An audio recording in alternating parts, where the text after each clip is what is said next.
Hi, everyone. Muy buenas tardes. Thank you so much for joining us for the July CSC meeting for Arvin Lamont. We have about 3 more minutes before we get started.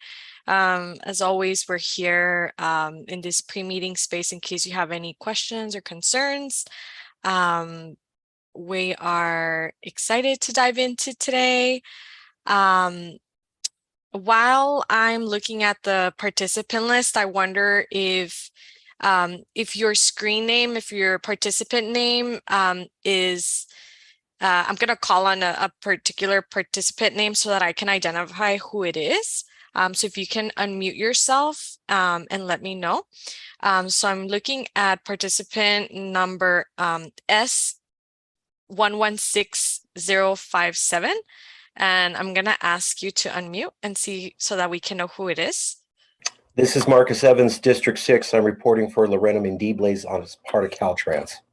Okay, could you say your name one more time?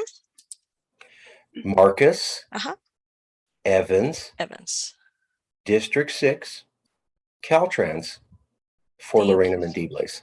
Wonderful. Thank you so much. Thanks for joining, Marcus. I'm going to go ahead and change your name.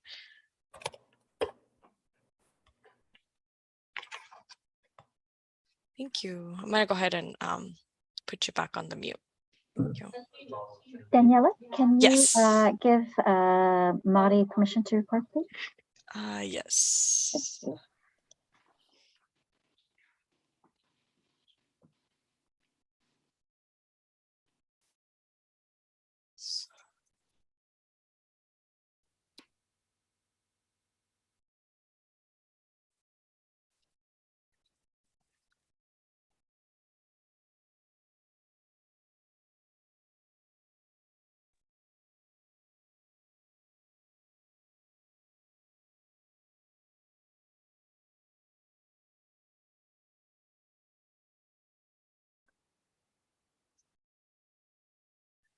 Good evening, everyone. We're just about to get started. Thank you so much for joining. I'm just going to do a quick scan to make sure everyone's here. Let me see. Jessica and then Gustavo, are you all ready for us to get started? Good evening. How's it going? Good evening. Yeah. Awesome. Perfect. Well, we are live on YouTube. We are recording already. Good evening, everyone. For those who don't know me, my name is Daniela Flores. I'm facilitator for the Arvin Lamont community from the Hardin Company Community Research Team, and I'm joined by Dr. Gemma Cardona and Liz Lev, who are all supporting with the facilitation. If you experience any technical issues or if you have questions or thoughts, you can send them their way through direct message. I'm excited to kick this off. So again, thank you so much for joining us this evening. Today's meeting is we're having your 20th meeting for Arvin Lamont, and we just want to welcome everyone back to the CSC meeting. I know, we hope you continue to stay healthy and well, and I know it was you all had a big moment over the last several months, and many of you might be wondering what's next. So today we'll take some steps towards that implementation of the work you all have co-developed. And so we haven't met for over a month, so there's quite a bit to talk through today, but we'll begin with a review of and I'll share the agenda in a second, but I'll begin with to go over the housekeeping rule, the housekeeping slides, and then I'll turn it over and invite Jessica and the community co-leads for some opening remarks. So for now, you see my screen. You should be able to see the slides that I usually share. And so here, just reminding everyone if you haven't already, to help us rename yourself so that we can know who's here. And of course, it's important for attendance to, let me see. it's just important to make sure that we can capture you as being present. And so we'll just ask that you rename yourself, or of course, our team is always supporting with the renaming if you need some support. And I will leave this for Spanish very briefly.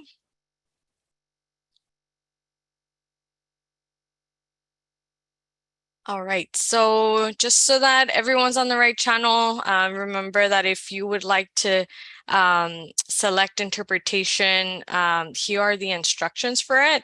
So as usual, you go to the interpretation panel and select the language that you would like to listen to this meeting in, English or Spanish. And there's a few different processes if you're on the Zoom app. You're also able to select interpretation. You just have to go through this symbol and select the language. I would like to invite Reina to share the instructions in Spanish. Hola, muy buenas tardes a todos. Bienvenidos a la reunión. Para esta reunión tendremos interpretación simultánea a través de la reunión. Para unirse a la interpretación simultánea, a favor de seleccionar el icono que parece un mundo abajo de su pantalla. Después de que seleccione el icono que parece un mundo, usted va a querer seleccionar su lenguaje de preferencia. En este caso será español. Y también le invitamos a poner el audio original en silencio para que de esta manera no escuche un eco. Si usted está uniéndose a través de otro tipo de diapositivo como un celular o una tableta, sus opciones son un poquito diferentes. Usted va a querer seleccionar el icono que tiene los 3 puntitos. Después de que seleccione el icono de los 3 puntitos, favor de seleccionar su lenguaje de preferencia, en este caso una vez más español. Puede poner el audio original en silencio, y para los que están en un teléfono no se le olvide oprimir listo o finalizado para que de esa manera se active la función. For this meeting, we will have simultaneous interpretation throughout the meeting. So if you are a monolingual English only speaker, you will also select the world like icon at the bottom of the screen. If you are using a phone or a tablet, your options are different. You will select the 3 little dots that indicate more, and that way you will also be able to join language interpretation. In this case, you will select your language preference, which is English, and everything else will be set as normal. But if we do have any Spanish speakers who have a question or a comment, their question or comment will be heard with live interpretation. Thank you. Thank you so much, Reina. I will move us along to the next few slides. And so for this slide here, as usual, just want to remind you of a few items to pay attention throughout the meeting to help us communicate and run smoothly. So the first one, as usual, just remember to stay on mute unless you're speaking. If you are on the phone, you would press phone line, not the Zoom app. You would want to press *6 to mute and unmute. If you can also participate by raising your hand if you want to ask a question. We have several question and answer sessions where you'll be able to give feedback or make some comments. And if you are calling in from the phone line again, you would press *9. But of course, if you are on the app, phone, or whichever device, you'll be able to select the raise hand. And then as a reminder for residents that are in the stipend program, you should stay for at least 75% of the meeting. So 90 minutes for today's 2-hour meeting. And I'm just displaying here some of the group agreements that you all have developed in prior months. And so here, just a quick reminder, you can see side by side in English and Spanish. The first agreement that you all selected was to, focus on solutions and working together to achieve the meeting goals. Folks are encouraged to let everyone have a chance to participate. with respect and staying on point and on time as much as possible. As usual, as your facilitators, will be able to share with you, you know, whenever we're going over. Of course, I want to respect people's time, and of course, we're going to let you know whenever we're running late, just so that folks are aware, especially as we're making different comments. And then the last two are to remember to honor everyone's humanity and dignity, and then seek common ground whenever possible in discussions. So those are the agreements you all have laid out previously.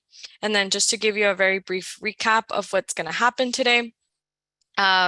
We are, after the welcome, we're going to hear from the Air District an update on the action item tracker. As you know, that's part of this process that we have at most meetings.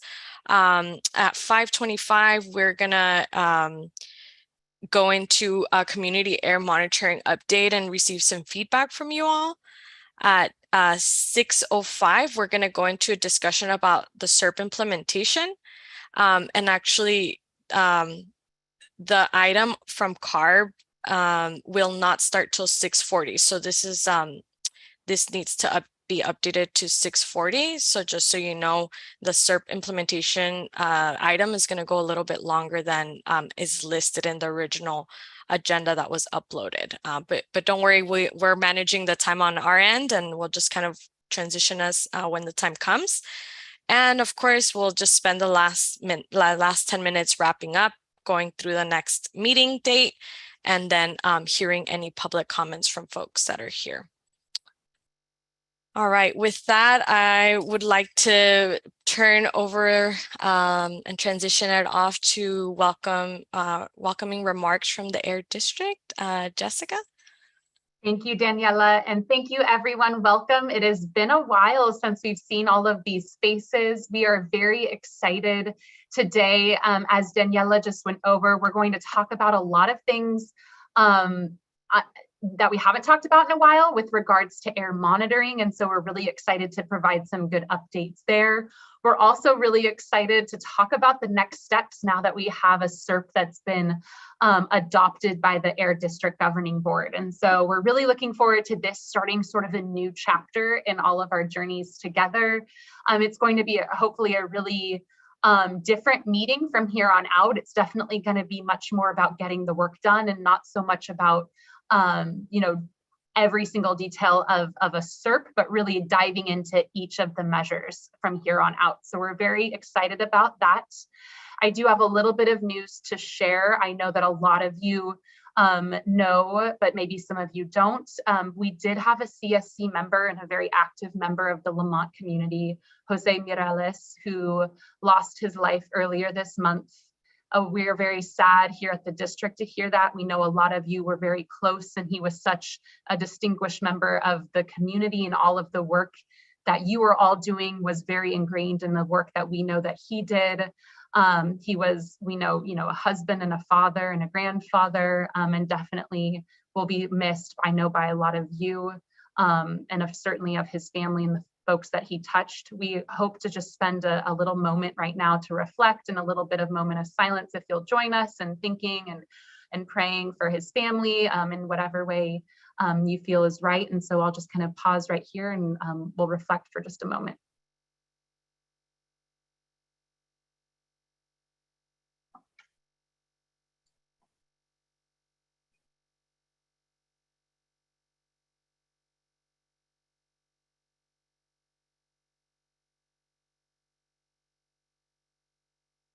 And thank you so much for allowing us that space.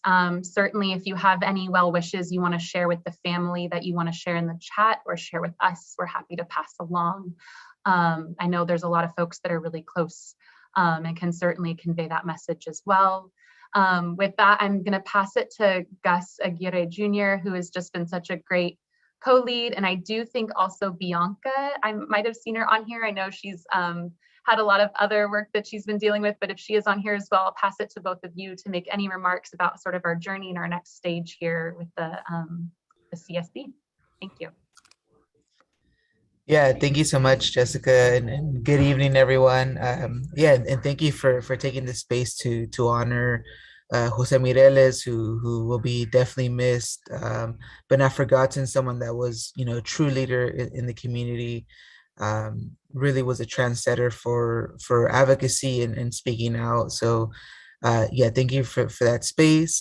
Welcome everyone back to our AB 617 South Kern meetings. Really excited to get the ball rolling and really see kind of, you know, how we're doing, you know, on both air monitoring and the implementation of our strategies that we um, thus have approved, and I think only are pending the approval of Carb as of now. So once that is rolling, then we'll be able to start implementing this. So thank you so much.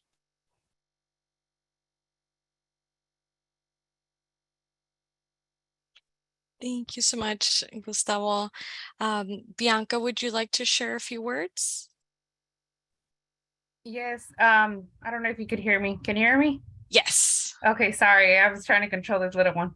So I wanted to thank a lot of the Familia Mireles. They've been such an amazing pillars in their community, and especially Don Jose. He's never given up in his community until the day. I'm pretty sure he's been through the whole process, even before I started, and seeing the leadership from both him and his wife have been tremendous inspiration, not just for the Lamont community, but for all the communities out there. And it was a great honor to know got to meet one-on-one with Jose, and it's saddened that we don't have him with us, but I know that this job would have never happened without his leadership in the community.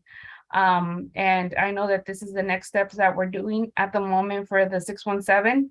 And these changes that are happening are from these leaders that are coming out. And these are leaders that were one day afraid to speak up, and now they're big pillars in the community. And it's a big honor to just be around all these leaders. So I'm happy to say that Jose Mireles will never be forgotten. He's always going to be in our minds because of his work. We're here in this moment. So that's all I have to say. Thank you so much, everyone, for those reflections.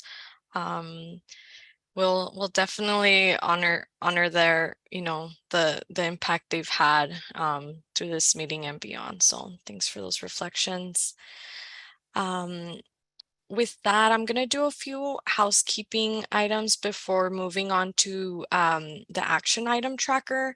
Just want to clear up a few for attendance purposes. So there's an iPhone that's currently logged in and would like to ask if your name says iPhone, if you can unmute yourself so you can let us know who you are.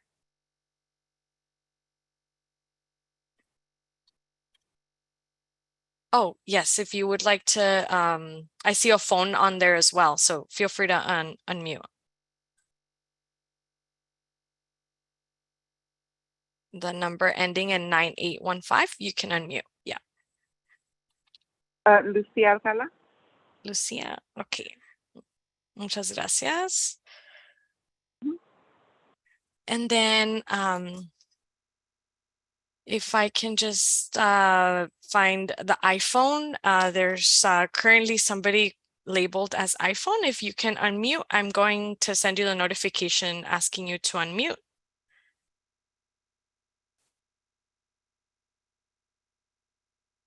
There's also someone named admin. So we're asking for either the person named admin and the other person named iPhone to unmute themselves.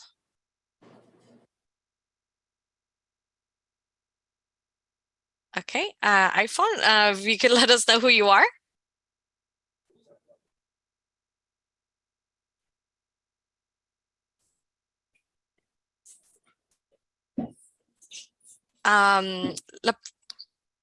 Could you just state your name? I see that you're unmuted, so we hear you.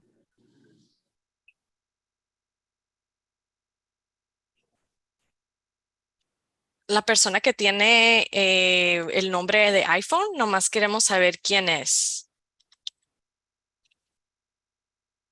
Okay, they signed out. Okay, now we can try admin. Somebody's named admin and we just want to know who it is so that we can mark you in the attendance and rename you. So if your name says admin, if you can unmute yourself and just let us know who you are.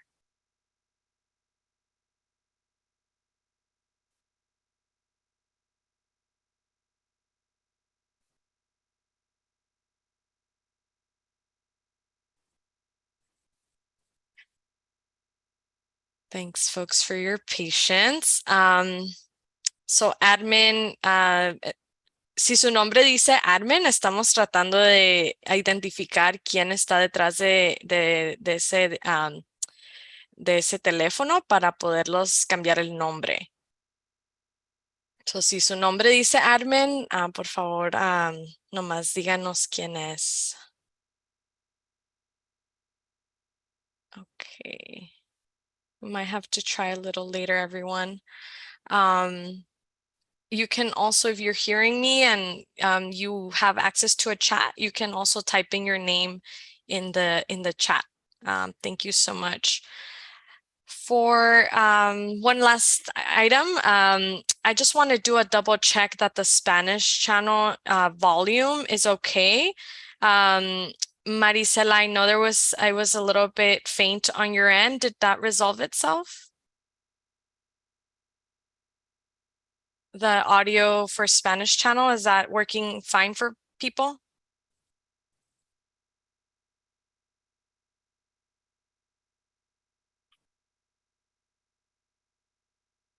Okay, thumbs up.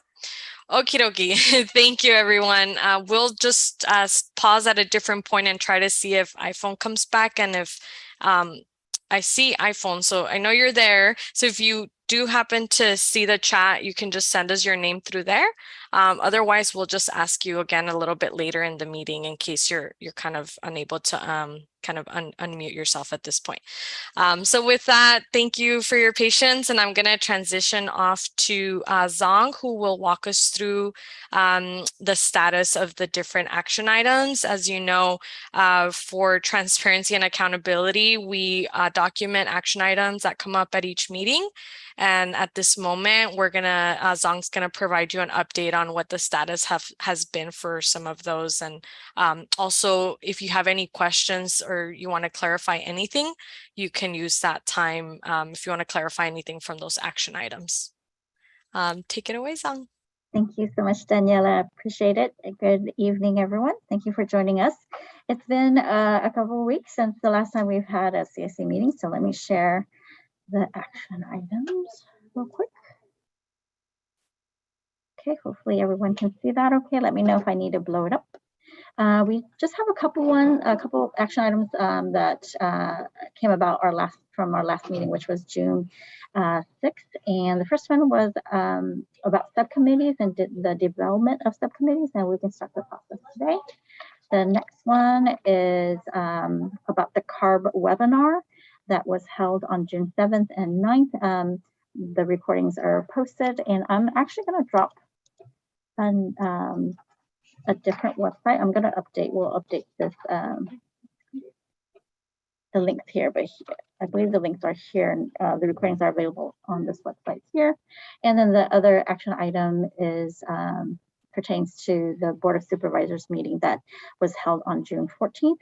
If you weren't able to make it or join the meeting, you can definitely take a look at the agenda and the board letter that was sent in the links there on the tracker. And that is pretty much it in terms of the action items. If anyone has any questions, please raise your hand and I'll try to answer them. Otherwise, that's it for me. Thank you, Zong. We'll give it a second. If anyone has any questions, you can raise your hand at this time. If you are joining us from your phone, remember that you can press *9 to raise your hand or press *6 to unmute yourself. Okay. Thank you, Maria. We've documented and we'll change the name shortly for the iPhone. Wonderful. With that, we're ready to get into the next the next agenda item, and we're going to be discussing the community air monitoring update and getting some of your feedback. As you know, monitoring of the community air is just as important as the strategies that you'll be implementing, so that you can track the impact that those strategies are having by seeing those reduction in the emissions. So again, you're going to listen to some updates and have a presentation. So keep track of any questions that you have. As usual, we're going to have an opportunity for you to share your comments and questions at that time. And so maybe before I dive in, I see hand raised, and we can take your comment, Mario. And if you can unmute yourself, you're ready to go. Yeah. Yeah, I wanted to know how everything's going on over there in chapter with the 617. Because I seen on the meeting on the county that they was having problems with money or something like that. I was noticed on the meeting. Anybody could answer me anything on that? I think I can give a high level take on that, and then we can offer maybe at the end of the meeting, maybe after public comment, if there's time, we can answer any other questions, since this isn't like on our agenda item. But just briefly, with some discussion, I'll just kind of just so other folks know what the question was. I think you're referring to the county meeting that they held on the 14th of June, right? That we discussed their support. I think there were folks that were talking just generally about the allocation. That meeting was primarily, even though it was about variety. Yeah, but it was people from chapter with the 617 that was having problems with some of the programs or something like that, and on money or something like that. So yeah, maybe I'm happy to, maybe we can address it kind of at the end, because it's sort of maybe to give a little bit of background, because I'm not sure it's super related to this exact conversation about monitoring, but I do think it's important to maybe provide context, because I think you're not the only one that was at that meeting or listened to the meeting, and maybe they folks. Yeah, but it does got something to do with this, because the reason why, because I'm seeing problems what's going on that 617 on chapter, and we don't want to have those type of problems on 617 here in Lamont and Arvin. That's the reason why I'm saying this. Okay, well then I'll just say I'm not certain, and we had a really great meeting actually last week with chapter, and maybe I'll drop, Zong, can you drop the link to the meeting and folks can see? We had a really robust discussion and moved a lot of funding around at our last chapter meeting. I'm not certain that there's problems as much as there's always just great community feedback for the district, as there is with every 617 process. My understanding was there was some problems. Okay, well, I'm not sure, maybe Gustavo Senior, I don't know if you raised your hand to maybe address Mario or others, but I do totally agree that it's relevant to make sure that we're implementing. Right now, we're about to talk about the community air monitoring. Oh yeah, no, there's no problem. I just want to understand what's going on, and not only that, it'll better understanding, because if they have problems over there in chapter, the 617, then we have to learn off of it too, you know?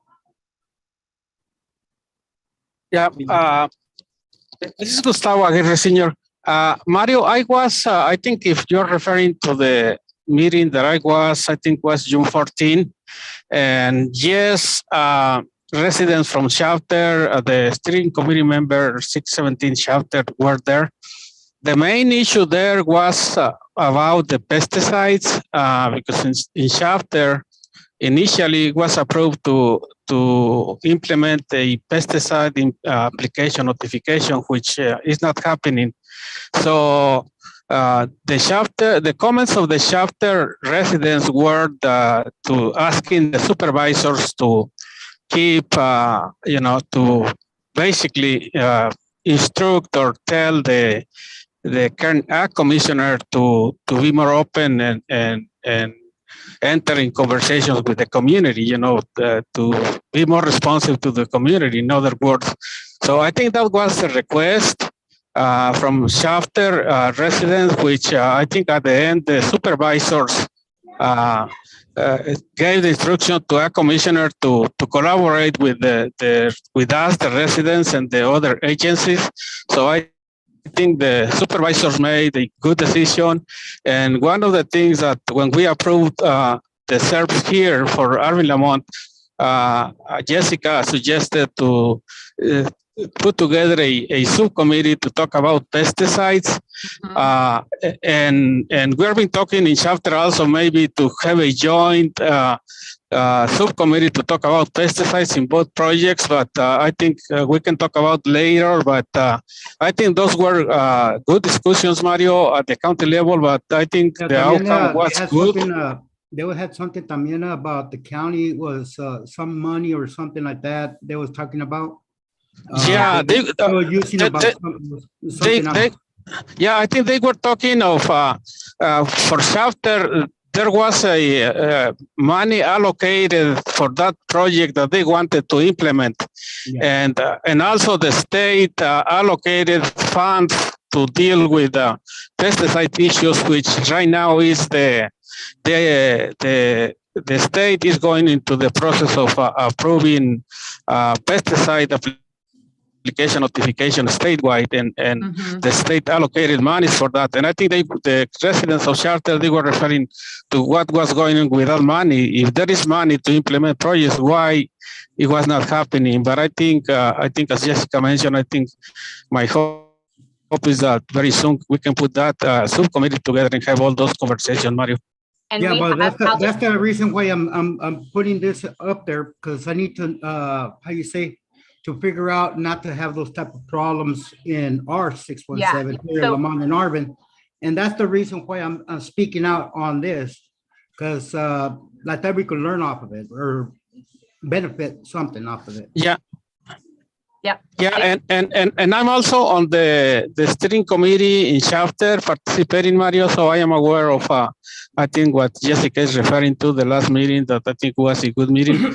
But look, I'm looking forward, to have those conversations, Mario. If when we form that subcommittee to talk about pesticides, it will be great if you join that committee so we can have all those conversations. Yeah, well, that's totally what I'm agree. speaking out. Thank you. Yes, and I appreciate the questions. I think they're relevant for sure. I also just want to let you know we do have a few slides that we will share tonight about that subcommittee and about the commitment that Gustavo just mentioned from all the different agencies. And we are going to start forming that subcommittee ASAP. So we're really excited about that. So thank you for bringing it up, and thank you, Gustavo, for your helping kind of clarify from your perspective as well. Wonderful. And then I'm just scanning here. It looks like perhaps we might have Brad presenting on the next item. Is that right? Yeah, well, actually, Brad and I will both present. Okay, wonderful. Well, welcome to you both. I'll let you all take it away. All right, thank you, Daniela, and good evening, everyone. Good to see you all tonight. Really exciting to kind of see all of the work that has been put into developing this community air monitoring plan come together. It's been almost, I think, almost a year now since when we first started, and going through a number of meetings to identify locations of concern, the type of equipment that we can use to monitor, and just a lot of feedback from all of you, and a lot of work from all of you to kind of put all this together. So I'm really excited to kind of share with all of you as far as where we're at and what we have, and that's all put into this draft community air monitoring plan that we have put together. And this plan is available also on our website now, but I'm going to go ahead and go through just a brief presentation to kind of give the background and just kind of refreshing all of our memories as far as why we selected certain locations, what we have, and where we're at, and based on all of the input that you have given us on this. So I'll give a brief background on this first here. Let me share my screen. All right, can everybody see the screen? Perfect. Like I mentioned earlier, we started this process in October of 2021 with all of you to put together this plan. going through a number of meetings to identify sources of concern, associated pollutants, and receive recommendations from all of you on the locations. And through several of these meetings, we now have developed a community air monitoring plan, including the recommended air monitoring locations and the types of air monitoring equipment. And so this plan actually includes also the background, the community, the purpose, the objective, the monitoring methods, the equipment, and what we're going to do for quality control, and the proposed monitoring equipment and locations. So this document is for all of you and also for the general public as well, so that they can have a better understanding of why this is being done. And so to start off with, I'm just going to go fairly quickly through all of this since you've already seen it before, but just to kind of refresh all of our memories on this. This is the smaller unit for air monitoring, and it measures PM 2.5. It's just a self-contained unit that provides real-time PM 2.5 concentrations. And then this gets sent directly to the website for the public to view.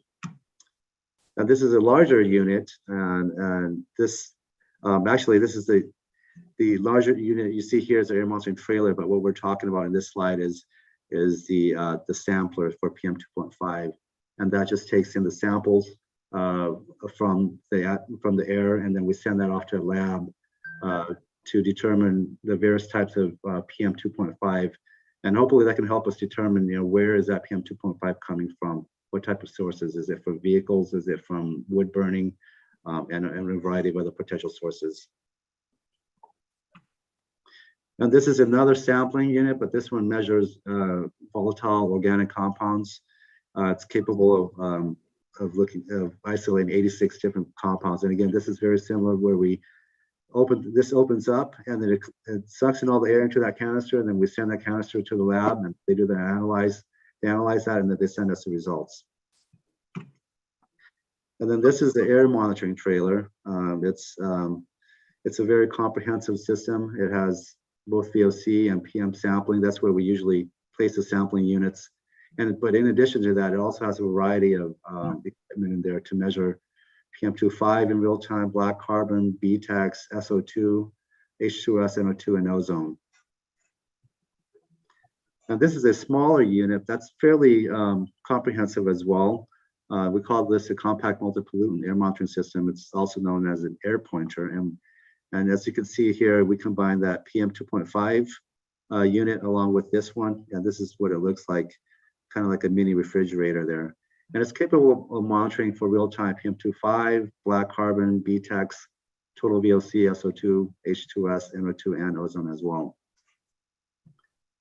And then there's also the air monitoring van, and this one provides us with a lot of flexibility. As you can see here, it has a variety of pollutants that it can measure. And it's really helpful when there's, whenever anyone has any concern of any type of air pollutants in any particular area, we can just drive it to that location and start monitoring. So it's been a very helpful and useful tool. And so just a brief summary here of all the different types of air monitoring equipment. As you can see, the PM 2.5, the compact system, they each have their own the advantages. As you can see here, like real-time monitoring, all of these can provide us real-time monitoring. And then the high quality data are limited to these systems here. And then, there's even low-cost sensors we kind of provided in here because there's been a lot of talk about it, and like the Purple Air systems, they're really great at providing real-time PM2.5 level data. But as far as the quality of the data, it's not as high as all these other units here. And so they all have a variety of capabilities. And so, we've gone through that, and like I mentioned before, a lot of meetings and a lot of input and hard work from all of you to help us put all of this together to identify the locations.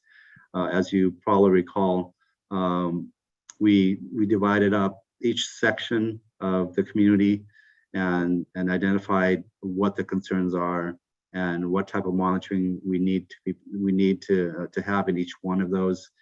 And so this is just a general map overview of where our decisions have led us to, and to what type of equipment that we need to deploy in these areas. And we're really excited to also let you guys know that like three of these sites are actually up and running. And so we've had them for a few weeks now, but really just to try to putting them in, and we got to see how they're working, operating, to see if they're working well before we make this official and let everybody know and to looking at it. And today is actually a pretty good spot. So we're really excited to share this with you. And then the remaining slides here, Brad will be talking about each of these locations, going through each one of these, and just a recap of what we've discussed before in previous meetings as well, based on all of your input on what we're putting there, why we're putting it there, and what are some of the potential proposed locations. And definitely some locations we have, other locations we're still trying to find potential as far as property owners who are willing to allow us to place air monitoring equipment in there. So as we go through this process, definitely still looking forward to your support. And if you know anybody who can help us get air monitoring equipment to some of these locations, we would greatly appreciate that. So with that said, I'm going to have Brad go over each of these locations in detail with all of you. Good evening, and thank you very much for that kickoff, Chai. I think you took my you took the excitement away from the big announcement of our of where we're at with all the monitors, but we'll get to share some of those the new updates in these slides.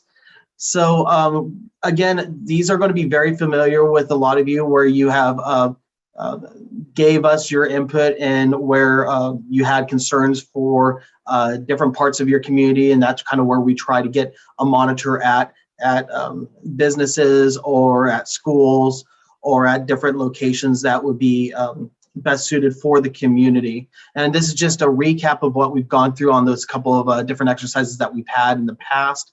So for section A, which is the top of Lamont, we have already deployed a monitor at Mountain View Middle School. That's actually a dual purpose monitor. Initially it was there because it is a community monitor that is measuring, was put there because of how close it is to the refinery, to Current Oil Refinery. So there is a lot of pollutants that it's being currently monitored there, such as BTEX, such as SO2 and H2S, all very common in the oil and gas industry. So that monitor has those in there. Since then, and hearing the community's concerns, we have added PM 2.5, and we are working on getting a black carbon equipment added to that as well for that site at Mountain View Middle School.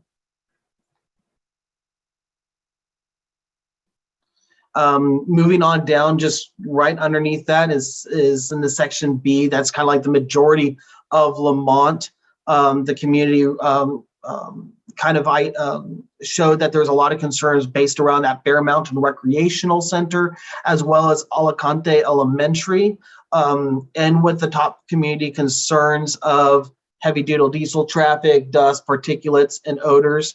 We have ordered a compact multi-pollutant monitor system. It's that big box with a bunch of ractile equipment in it that Chai showed earlier. That will be going to Alicante Elementary School. It's the same district that we've worked with to get the monitor at Mountain View. So they were familiar with us. And so we've already discussed with them and where to place that at on one of their properties, or at the property at Alicante Elementary School. This unit has been ordered. We do not have it yet. It is actually being built, being assembled, calibrated, and will be shipped out to us in the future. And so once we get that in, we can start working on getting electrical sent to the site, fencing, and deploying it at Alicante. Moving down into section C, One of the proposed locations was Sunset Middle School. It's kind of right on that borderline between Section C and Section D. Again, a lot of the concerns that we were seeing were the heavy-duty diesel truck traffic, dust, and pesticides. So the proposed monitor that we will want to put there is the PM 2.5 monitor. We are still working on getting all those parts together. We have reached out to the superintendent of Vinland School District, and they seem very receptive of us moving forward with deploying the monitor at that school right there. So that's really encouraging that they are already on board with us deploying at that school site. There were some discussions as well. It's kind of not reflected in this map, but it was reflected in the previous map that Chai had earlier about deploying another PM 2.5 right in the middle of Weed Patch right there. So we are still working with trying to get in contact with some sites in that area. Again, this is one of those sites where if you do have contacts in that area that would be receptive to us placing a monitor there, we're greatly interested in being introduced or, you know, share us their information as well. So that way we're like, hey, we know you're part of the community. We'd love to work with you. Brad. Go ahead, Yes. Danielle. Yeah. Yeah, thank you. I just want, sorry to interrupt you, just want to troubleshoot some of the interpretation because some people are not getting the whole message. It seems like it's been fading in and out. So just want to take a moment to troubleshoot that to make sure that folks can understand the presentation. So just looking for the interpretation team, Reina or Deborah, if you're able to help us troubleshoot this. Folks have been experiencing it from across the board. A couple people have mentioned that it's comes in and out. And folks are actually saying that in the English channels also fading in and out. So if you are in the English channel, you can turn off the original audio, it sounds like, to help with that. My audio is selected for English. Is that making any problems with the presentation or how it's being shared? I don't know. I mean, I can hear fine too. I wonder if it's a connectivity issue. But we can keep on trying, and if they notice any issues, we can stop. Okay, so for some people, it sounds like it's resolved. Can others who are in the Spanish channel provide some guidance to let me know if it's working? Maybe it was a mic adjustment that you all have made already, Reina and Deborah. So maybe we can carry on, and I might just have to interrupt you one more time if folks tell me that the issue continues, but it sounds like, at least from our team, Liz has done a troubleshooting and it sounds like it sounds better now. But Maricela, I know you were hearing that fading in and out. Just let me know if you're still experiencing that. Yeah, feel free to interrupt me. En este momento está bien. Okay. Thank you. Gracias. Brad, if I can interrupt you right now, this is Jessica. We do have two folks that have questions, and Mario or Gustavo, I think we should maybe, if there's questions on each section, I'm happy to have us stop if that works for you, Brad, to see if there's feedback for each section so that folks don't have to hold since there's so many sections. So I'm happy to pass it to you, Brad or Daniela, to take the couple of questions. Absolutely. I just don't, I don't see anything on my screen. I can call them for you. Yeah, that sounds great. So there was a comment in the chat and that was already answered, but I'll just read it so that anyone that's not accessing the chat can see it. And then I have 3 people raising their hands. So Jesus Alonso would like to be, would we be able to send a monitor or mobile monitor out to the Hilltop community as they are across the street from the refinery? And then Jessica did respond that yes, they're open to moving the van in any community identified locations as requested. And so I'm not sure, Brad, if you'd add anything else before we move on to the other questions. Nope, I'm making a note right now so that way we can incorporate that as one of the locations that our van can go to. Wonderful. We can go to Mario and Elvia next. Yeah, my question is that, I mean, it sounds good putting monitors in the schools, and especially Alicante and Mount View and all these. But two, I want to know if the trucks and the cars and everything is the problem. Well, we don't put a monitor over there in Greenway, because there's a lot of trucks going through there. And not only that, it smells real bad when you pass through there.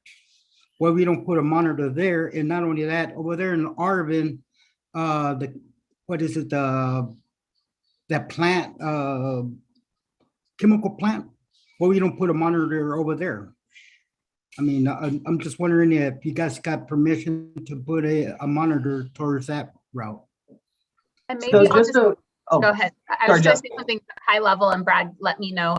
As from when we designed this kind of with the feedback, the intention, although we're happy, as I mentioned to Jesus Alonso's question, I'm happy to commit us to taking vans anywhere that we find that there's gaps in the monitoring. So I think I can just confirm that that's one place I'll have you, Brad is writing down right now, that we can also take the van.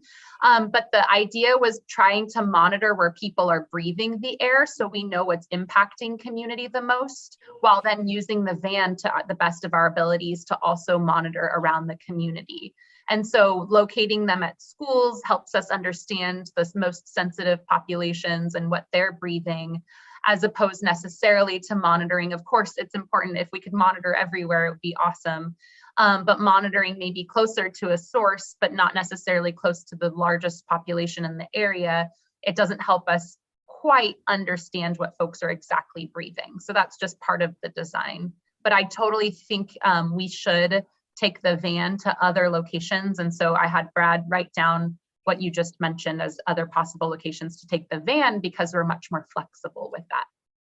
Yeah, but what I'm trying to say is put a monitor right there in these locations, because there's a lot of trucks and smells and gases coming out of the property and all that. And that's the reason why I'm saying, if they could put a monitor to stay there, not a truck or anything else. Right. Put exactly a monitor to make sure that the gases what's coming out of there is not harming the people or the schools nearby. Mm-hmm. Yeah, and again, this was just kind of like reiterating from what the exercises that we've done in the past, where most of the concerns were based around, and you can kind of see that on some of the slides where usually where a lot of the concerns were based around is where we try to get a monitor at. And usually we really try to work with the schools, because that's where our children are going to be at. That's where our most sensitive receptors in the community are going to be at. So we really want to make sure that we are getting good quality data representative to those to the community, and where a lot of the community will be coming together. Children at schools is a great example of that. So that's why we usually focus to try to get the monitors closest to the schools and closest to the areas of concern, as identified in these I totally understand what you're saying. I totally understand what you're saying, but there's a big concern at these areas where I'm talking about. And I wrote those down, and creating more of these type of gases and stuff like that. Yeah, and those were sites that we decided to take. A monitor right there. I think what we can do is let's do maybe a couple things on our end. One is that, Brad, let's prioritize mobile starting just to get a sense. Mm-hmm. And then what we've done this year, kind of moving forward is, and what all of this is great feedback for us. We can continue to identify opportunities to purchase more monitoring, right? And we can deploy more over time. It's something that we're starting to think about in other communities, or even moving monitors around. Because I think what Mario is bringing up, I see the chat is echoed by a few other folks as well. We're right now, given the number of monitors that we have available, we prioritized this based on the feedback we got. But We're also open maybe next time if we're getting a sense that folks aren't comfortable with Sunset and want it instead at a different place, we can move it. But what I'm hearing from Mario is he likes the idea it's at Sunset, also wants it at another kind of site closer to maybe a source. And that's something we can look into moving forward. Yeah, because we got a lot of truckings and it's a lot. It smells real bad when you pass through there. You can smell it. And when I say something, I want to help clarify for you all, because I know it was confusing to me when I first started, is that the van, we can park it and it can act like a permanent monitor for a while. So it's not like it's just going to drive by. We can park it at a location for like days or even a week or more on end to get a long-term data set. So so it's not just like, oh, well, you didn't drive by at the right time, but it really is truly monitoring at a location. So I just wanted to clarify if that was some concern as well. That was my concern. Thank you very much. Thank you, Mario. And then Brad and Jessica, I guess, would it be fair to ask for clarification on the kind of feedback that you hope to receive? Like, if I'm hearing correctly, Mario was suggesting to kind of, for like priority of a specific monitor. Is that still helpful feedback, or is there some specific kind of information you're hoping to gather tonight? I think what Mario just did is exactly the kind of feedback we want, just highlighting other locations of concern. We know, as you can even see on this map, just within this section, you can see that handfuls of different community members had different priorities. You can see those blue dots are kind of all in different places. So it does help us to continue refine and get all this feedback. So that was a perfect example, Daniela. Awesome. We can go with Gustavo Senior next. Yeah, my question was for the Alicante monitor. In that area, a lot of from community members is the way that they perceive, especially in the evenings, and a lot of that comes from the dairies nearby. And my question is the monitor that will be installed in Alicante, can that monitor capture the pollution from a dairy? Yes. Is that true, Brad? It has lots of different pollutants. Yes. Okay. Sorry, it was a little spotty, but I understand. Oh. He wanted to know if this compact monitor can capture dairy emissions. And from my look at it, the H2S, as well as the VOC, or volatile organic carbon speciation, 100% will allow us to get a better understanding of those exact type of emissions. Yes, absolutely. Thank you, Jess. It was real spotty on my end on the audio, so I thought that was pretty much the gist of Gustavo's concern. But yes, that's why we are putting it there. We, in my recollection, and of our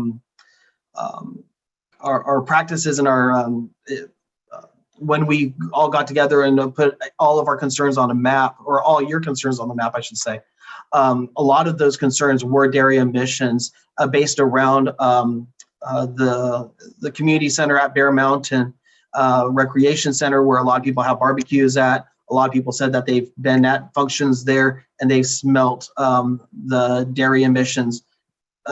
Alicante is right across the street, so it's a great location to work with the school district again, as well as get that monitor close to an area where a lot of people from the community congregate at. Thank you. Thank you so much. We can hear from Jesus Perez. Hi,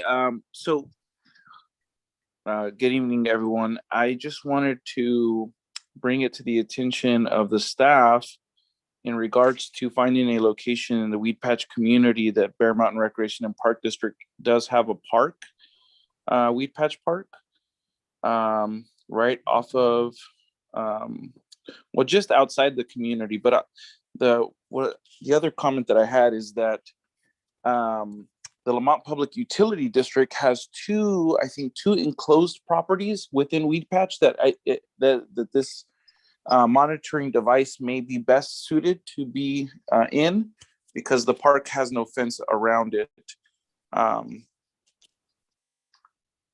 So has there been a discussion with that special district so that they may be given the option to house such equipment on their property, just like Not yet, but you were talking, it was called the Weed Patch Park? Correct.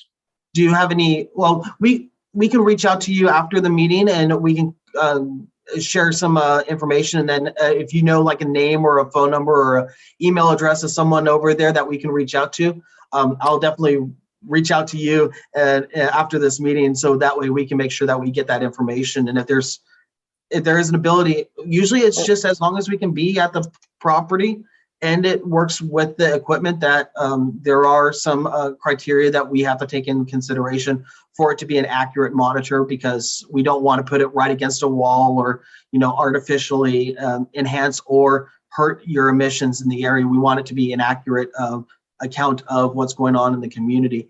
But yeah, we have no problem about putting up fences.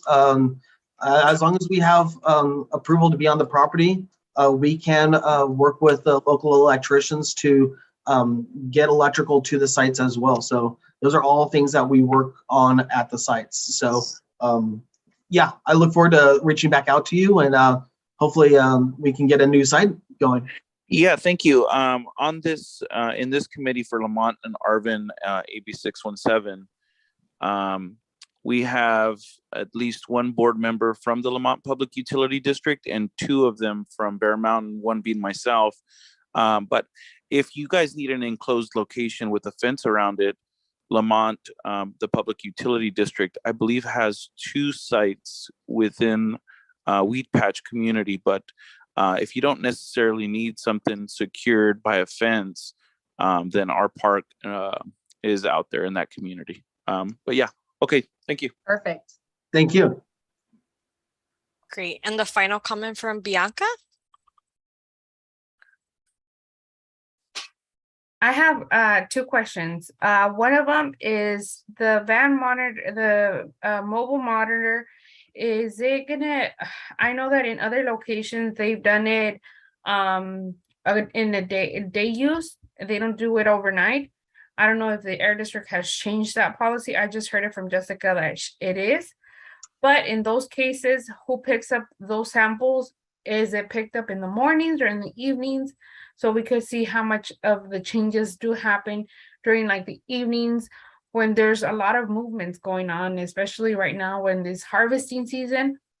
There's a lot of chemicals out there and transportation back and forth. So that is a question that I have for the mobile monitors. Secondly, as in Shafter, I know that you mentioned that there's money moving around because of not being used. In case of monitors not picking up sufficient readings, can those monitors be moved later on if community members do decide to say, you know what, we don't see any readings here, can we move them around and do the second locations? Yep. That's my other question. That's a great, I'll just answer that second question first. Yes, Bianca. And actually that reminds me, just side note for us that all work in Shafter, that's totally a conversation we can have with Shafter. It's something we actually envisioned with you all when we first wrote the camp. And it's something we'll commit to you all as Arvin Lamont folks, is we can deploy these for a year or two, see the readings and decide, okay, great. We now kind of know what happens on a year by year basis in this area. Let's go kind of identify another section of the community. Yep, we can totally do that. To the van point, it depends. And I should have caveated that earlier, just where we can park the van, and for it to run for a long period of time, it does need to be plugged into something. And so that's why, depending on where we were monitoring in Shafter, we didn't have like a secure location to park it for a long period of time. But we've found with certain partnerships, and depending on where we want to monitor, we are able to find those. And we certainly can see, based on some of the comments we've heard from Mario and others, if there's a location that suits us where we can park the van for longer periods, to your point, and have it be overnight, And a lot of that data can be real time. So meaning we don't have to wait and get the data. That's not true for all of it. It'll depend on the type of special project we're doing. And then I have another question. I'm sorry. I know that there are certain locations that are as in pinpoint for monitoring.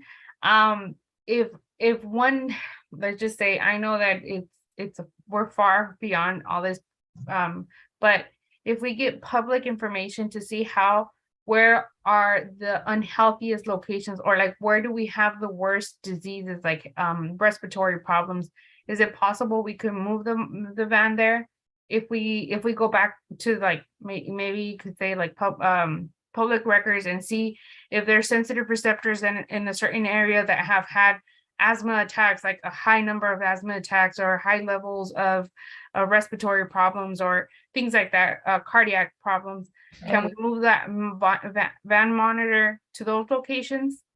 That's a great concept, Bianca. I think that's an interesting look. And I know we regularly bring our OEHA, Office of Environmental Health Hazard Assessment partners who do a lot of research like that.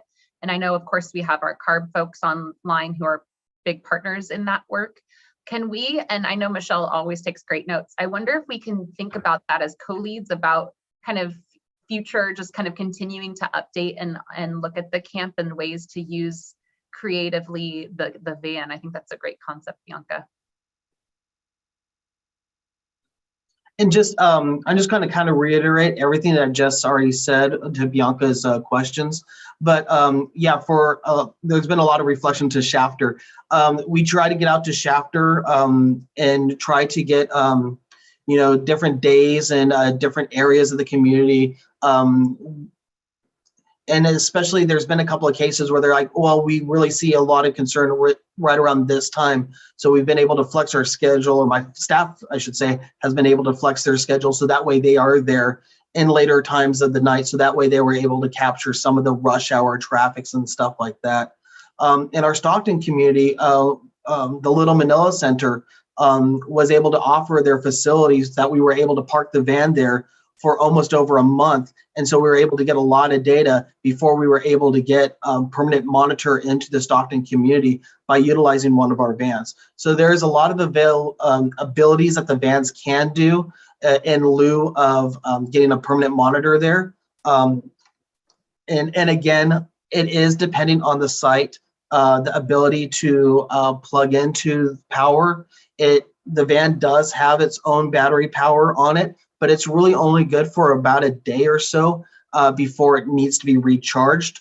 And so that would require a person to go back out there and, plug the van back in. So there are some hardships, and we just don't want to leave it, park it on the side of the road and just walk away from it. Obviously, there's a lot of expensive equipment in there. But if there is a secure location and it's in an area that is of concern, that we have, like some of the concerns that we've heard tonight, that is a perfect opportunity for the van. And again, pretty much all the monitors that we are proposing are transportable.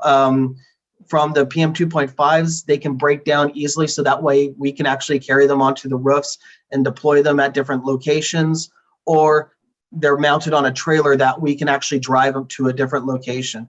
Usually the biggest hardships is getting into that location, getting the property owners to approve us to be there, and getting the electrical requirement to that location, because sometimes there's just not a perfect storm where everything is right there. So. Wonderful. Thank you, Brad. You have one more question from Bianca? Mm-hmm. Okay, I have two more. I'm sorry. So one of them is, have you gotten permission from the schools? I think you mentioned Alicante, because in Stockton, now that you mentioned Stockton, there were some problems that school districts were not wanting to put the monitor. I want to make sure that it was approved here before saying, okay, it's already done deal. Secondly, you just mentioned that it's only, sorry, my kid, that it's only charged for one day. Is there any possibility, is there an extra van in the air district, or is this van used all throughout the valley?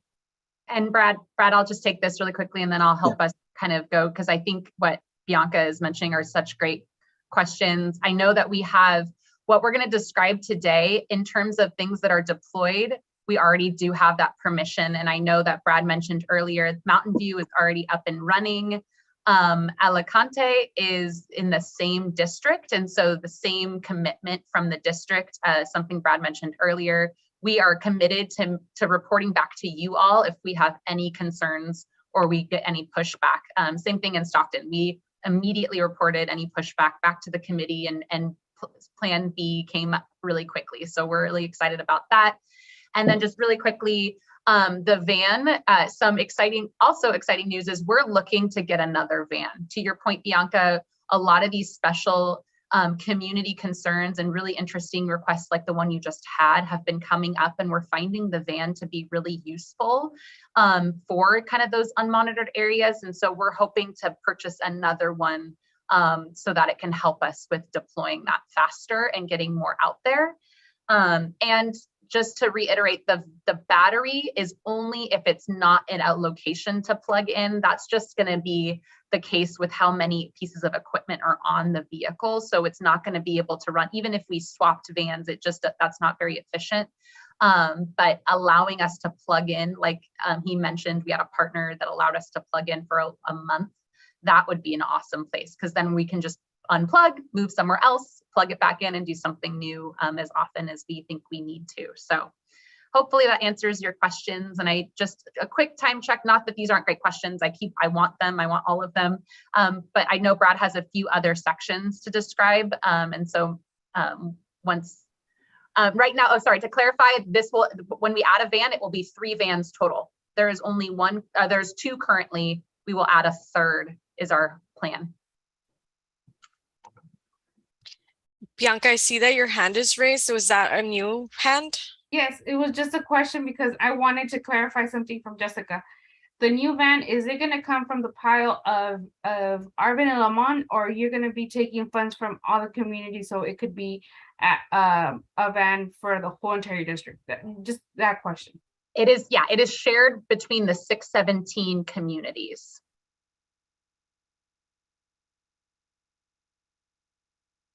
All right, thank you all. I think you can continue with your presentation, Brad. Thank you. I think we're on to section D. Oh, there we go, perfect. And again, section D, kicking back off, we were talking about Vinland school district right there. It's actually kind of in the borderline of between section C and D, and we were talking about getting another monitor in section in Weed Patch area. Section D, for the most part, for the majority of that area, not talking about the top borderline, we had a lot of different concerns in this area, and this is one of those areas that we were going to look at getting the mobile monitoring van out to go to these concerned areas of this map. So again, if you do have knowledge of a person in this area or someone that would be willing to work with us for these sites that we can drive to and be able to park it and monitor for a long period, that would be great. If not, we will try to get out there and try to get as much monitoring in as we can on a daily basis. I shouldn't say daily, but when we're out there, we're just going to be there for probably about a good 5 hours or so to try to get a good chunk of data in.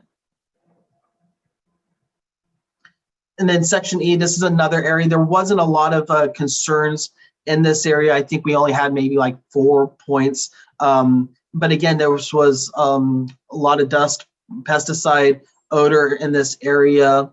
We were going to commit to using mobile monitoring in this area as well, in D and E. Section F, a lot of concerns was kind of based right around that DeGiorgio and Comanche Drive area. There's that big intersection right there with the gasoline station. That was our proposed location. We are still looking for a site to host a monitor. I kind of did a couple of drive arounds in that area just to see if there's anything that would be great for that PM 2.5 monitor for this area. We are going to be reaching out with some of the people that have offices over there. I think Brimway Farms has an office over there, and we plan on reaching out to them. But if you know of something else in this area that would be, you think that would be even a better location than that, we are all ears as well for this area. We have one question, Brad. Or is it okay to take a question now? Yeah. Gustavo, I just finally got my screen that I can actually see people's hands. Gustavo, yeah. Yeah, thank you, Brad.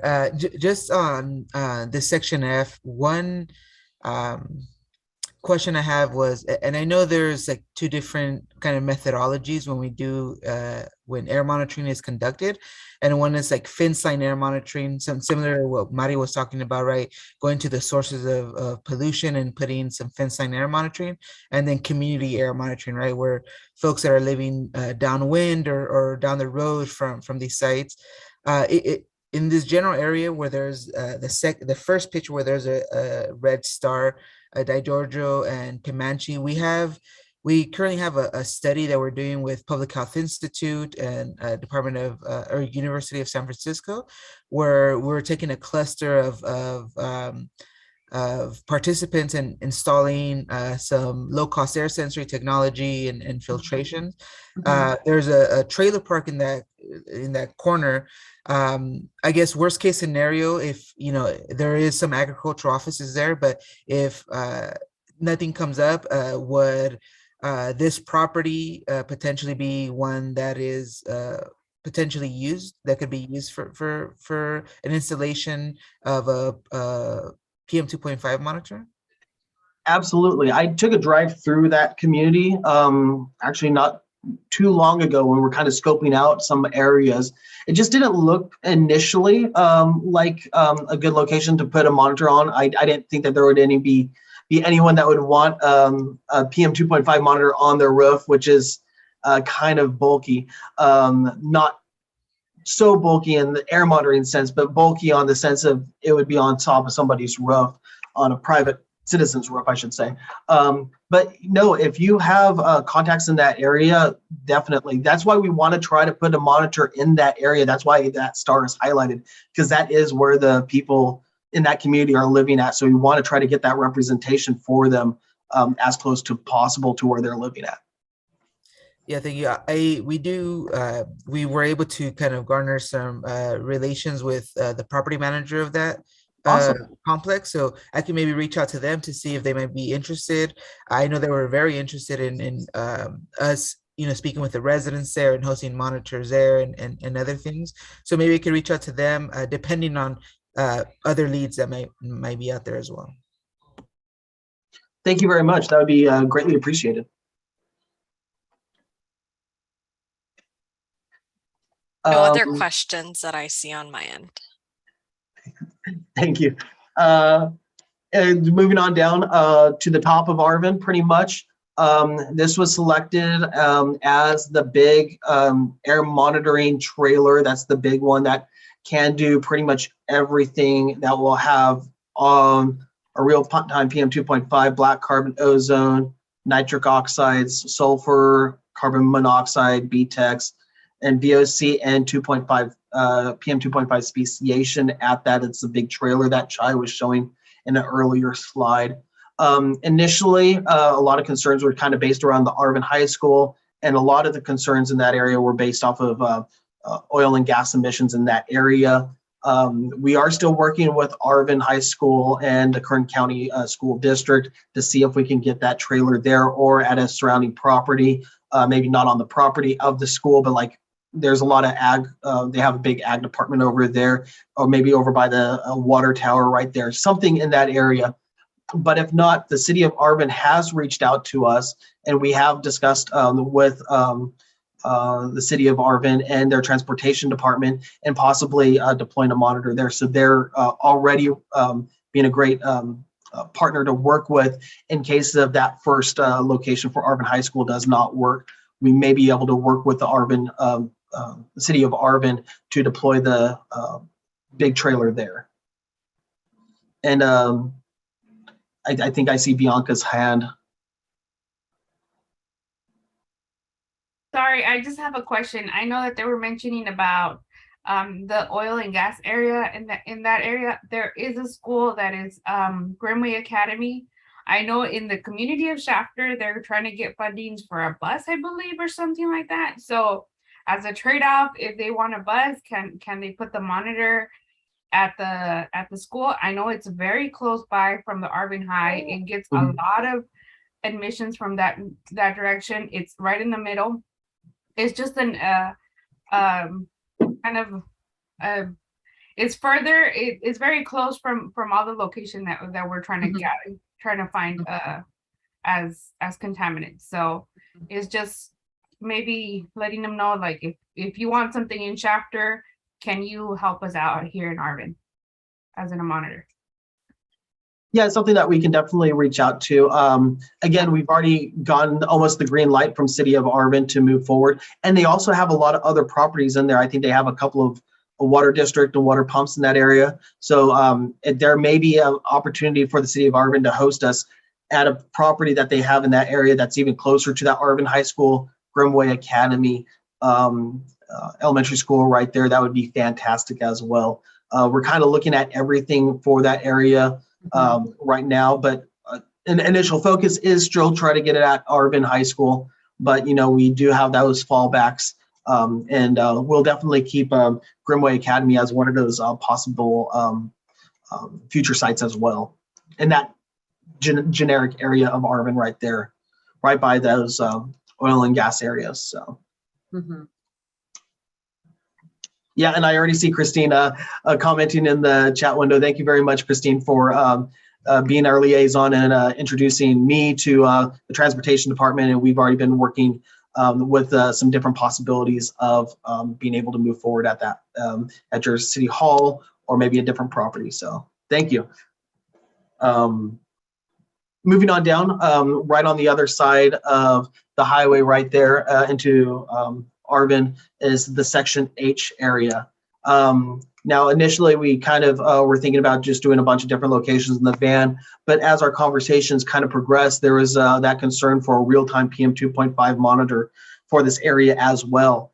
I would like to say that on top of, we can definitely take the van into this area and do some van monitoring. We have deployed a real-time PM 2.5 monitor at Bear Mountain Elementary School, and that's been running for the last couple of weeks. So we're actually pretty excited that we're actually getting good data out of that site, reliable data, I should say, from that site. So yeah, we just deployed that a couple of weeks ago, and that is actually going to be presented live on the community's website at this time, I believe.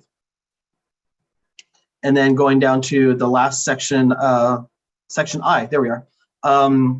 El Camino Real Elementary School. Again, a lot of concerns regarding dust. It's right on the edge of Arvin, surrounded by a lot of agricultural field. Another PM 2.5 real-time monitor that is reporting live. That was actually deployed on the same day that we were able to deploy Bear Mountain. We got a team out in Arvin, and we're able to deploy both of those on the same date. So those are both live. Those are both reporting to the Arvin community's website, real-time PM 2.5. So real exciting news. We got 3 monitors currently in the Arvin Lamont AB 617 community so far, and more monitors are on their way. So next slide. Again, we love to hear the feedback. We love to hear your guys' opinions and concerns regarding your community and possible different locations. I think we've gone a handful of new sites that we could take our van to and kind of look around and try to focus our efforts in some of your concerned areas. But please keep those coming our way, because you guys are the citizens of your community. You are the voice of your community. So we need to hear your concerns, so that way we can make sure that we follow up and get that monitoring done in those areas of your concerns. The website is live, so if you can see that link right there, community.valleyair.org, community air monitoring. That is our main webpage for all of the communities, and you can select on the Arvin Lamont School.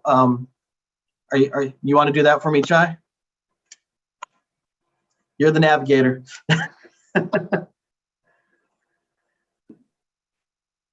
Here we are. So this is, if you look at the Arvin Lamont community, Chai just selected on that. Right now you can see we have a couple of links for the status of the community air monitoring implementation plan. You can select on one of the sites. Chai just selected, he's selected on Mountain View Middle School, and you can see in real time what the PM 2.5 is there. Because we have different pollutants, you can select on the different pollutants, and you can also go back in the history to select which day you want to look at. So that way you can actually see what is being reported on that day that you may have had a concern, like, hey, last week on that Tuesday, I saw something and maybe a smoke in the air. What did that affect the monitor or something like that?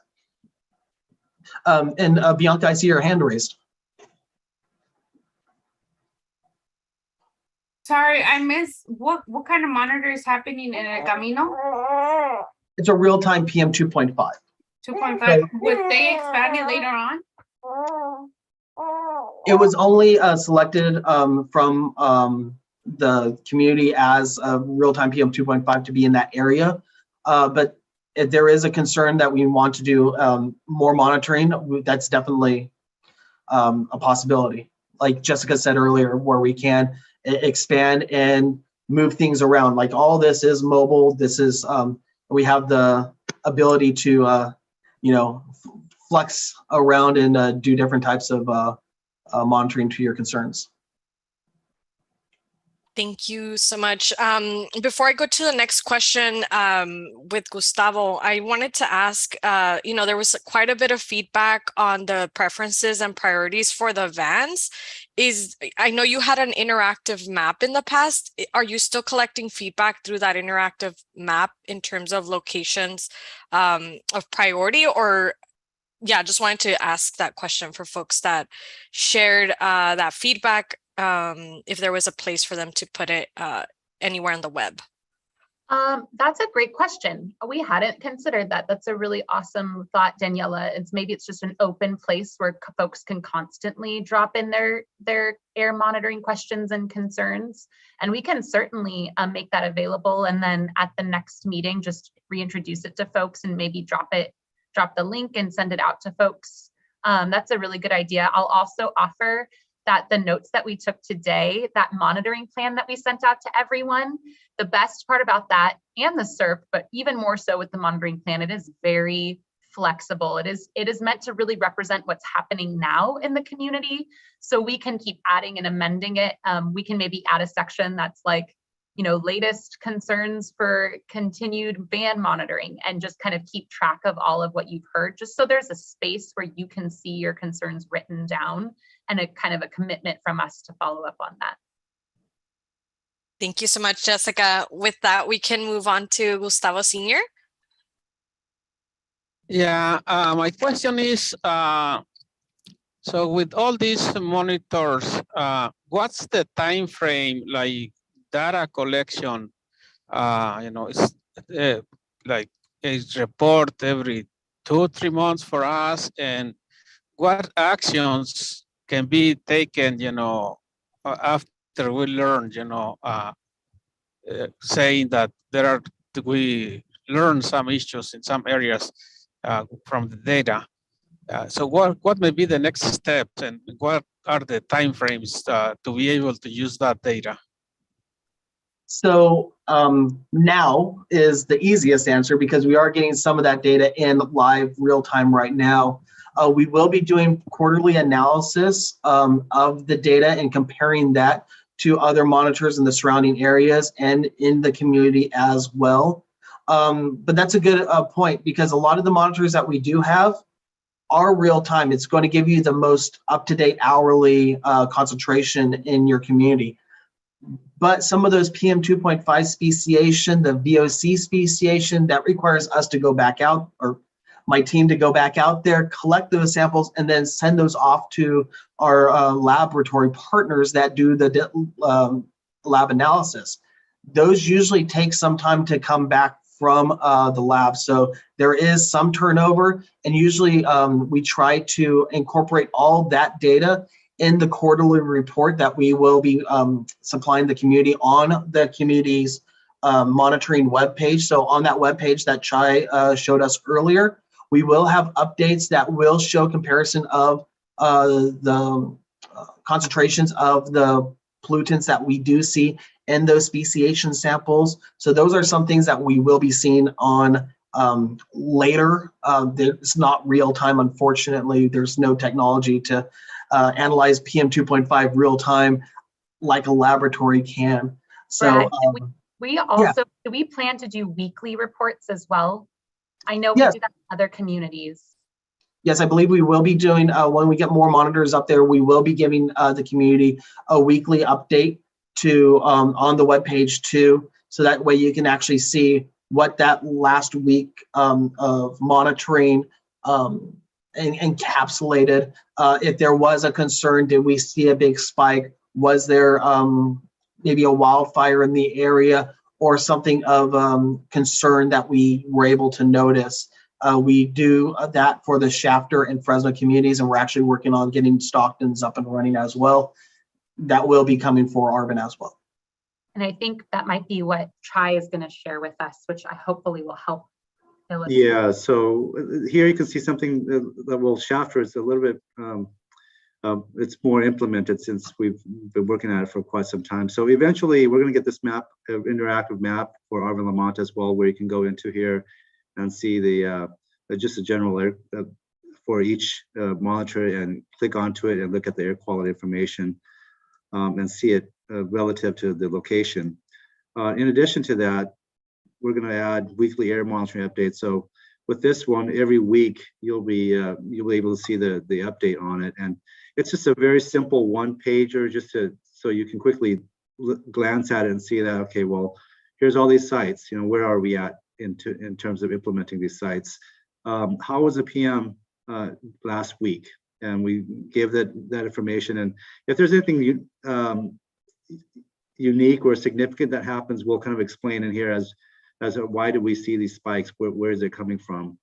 And then also identifying when did we take these samples, on which days, and what did we do with the van? If the van actually came into that area, where do we monitor?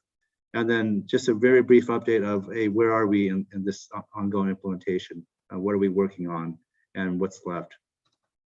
So that provides a weekly update onto that. And then, of course, after that, there's also the community air monitoring report, which is a quarterly report, which we will have. And it's, again, I'm just going to quickly go through this, but this gives you an idea of, gives you a background on what we measured with the van, the speciation, what we're seeing in the laboratory results for PM2.5, what are we seeing for VOC, and really provide just an overview of all of that information. And Chai, just to add to this, because I see a couple other questions, and I know we want to talk about subcommittees too, so I'll just add that we will never just give these reports and drop them in the links and the chats and say, here, go find out what the air quality did. We plan to come to you all, and something we want to discuss with you in a minute is how we're going to move forward in setting what agenda topics we want to talk about at future meetings. And those agenda topics can, and how in whatever frequency you want, include air monitoring updates. So we can come and talk about it every month. We can have a really in-depth conversation once a quarter, whichever you need. That way there's more of a conversation. It's the reports are there for your information. The real-time information is there 24/7 for your knowledge, but we also, of course, will have discussions with you. Yeah, definitely. I'm sorry, but I think my second part of my question is not clear to me yet. So it's just, I'm just talking for myself. I'm not an expert at all at understanding data and all of that. But I think my second part of my question is, assuming that we identify areas that, are of concern, what may be the actions to mitigate, to deal with those issues other than just collecting the data? Yeah, that's a great point. And I think something that's we're finding out now, depending on how the data and what we're finding is the cause of it. So just generally, if we see a a spike. Okay, here, I'll give an example. In Fresno, we saw pretty significant difference in one community monitor than the rest for PM 2.5. So we took an extra piece of equipment that does that speciation to try to hone in and identify what was causing it. So we're in the middle of this sort of research campaign, and the goal is to take action depending on what the cause is. If the cause is something that maybe it's related to wood burning, because that's some of the actions, but based on time of year, it seems like it might be, we're going to deploy extra surveillance for wood burning in that area. If the cause for other examples turns out maybe it's something that's a violation of any of our rules or regulations, that will allow us to hone in and take action. So to Gustavo's point, we're going to be able to use this to know what's happening. We send out inspectors to the locations every time we see something that we don't expect. So an example would be, if there's a wildfire, unfortunately, we probably know and we'll see that it's probably spiking everywhere. But if there's a big spike at the Bear Mountain monitor or the Alicante monitor, and there's no spike elsewhere, and it's just a spike for a few hours, we immediately call our team. Brad calls his team, we call our inspection team and send folks out there and try to take action and try to report back, what actually happened. And one follow-up to Jess too, and what I just really want to make sure that we share it because a lot of this is confusing. It's a lot of data. We do have on the top of all of our pages, and including the new monitoring page, if you scroll all the way to the top of that page, there is a language button where you can select the Spanish translation. So that way the page will convert over to Spanish. So that way all of our Spanish speakers and readers can understand the data as well. Thanks, Brad. Sorry, I had to add that. I think Tim was next up online. I first. Yeah, I had a comment regarding the during the monitor for the Arvin High area. On there, you said that you're still working with the current high school district in the Arvin. You can actually potentially place it at the Arvin school farm because it neither belongs to Arvin High nor the agricultural department.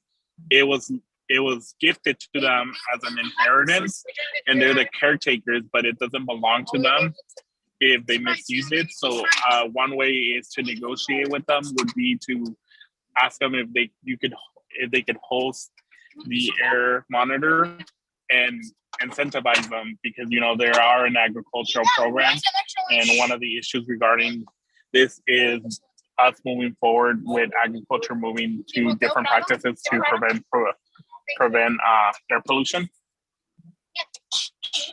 Awesome.